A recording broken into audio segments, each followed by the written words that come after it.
So 'KGF' అనే cinema చాలా మందికి ఆహ్, క్రేజీ అటెన్షన్ తీసుకొచ్చింది. అందులో మీరొకళ్ళు. Because very key scenes like yes. 'Adheera' announcement అంటే లైక్ రివీలింగ్ సీక్వెన్స్ గాని, యెస్. యెస్. లేదంటే ఈవెన్ డెత్ సీక్వెన్స్ దగ్గర గాని చాలా అవును. హైలైట్ అయ్యాయి మీ సీన్స్. So yes. 'కేజీఎఫ్‌కి' ముందు అండ్ 'కేజీఎఫ్' తర్వాత how 'Tarak Ponnappa' has changed in the sense films wise అంటే ఏం చెప్తారు? ఫిల్మ్స్ వైస్ అయితే కన్నడలో 'KGF' was the first pan Indian film. పెద్దగా almost all over India world wide release cover అయిన అయింది. సినిమా అది. యెస్. అవును.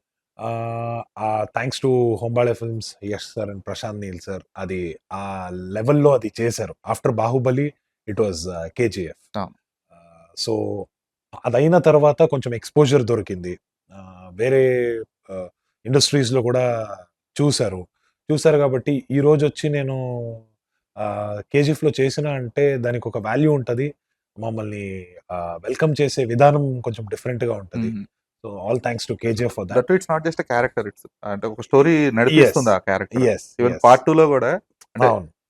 అంటే ఇనీషియల్ సీన్‌లోనే మీరు చనిపోయినా గూడా it has a weightage. Yes. Yes. Yes. So, అలాంటి ఒక దీంట్లో గుర్తుపడ్డారు.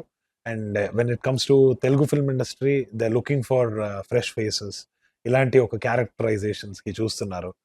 అన్నీ నచ్చింది. 'కేజీఎఫ్‌లో' చేసిన వర్క్ అన్నీ వాళ్ళకి కూడా హ్మ్. నచ్చింది. And that is how I got few there very good projects here in Telugu as well. Okay.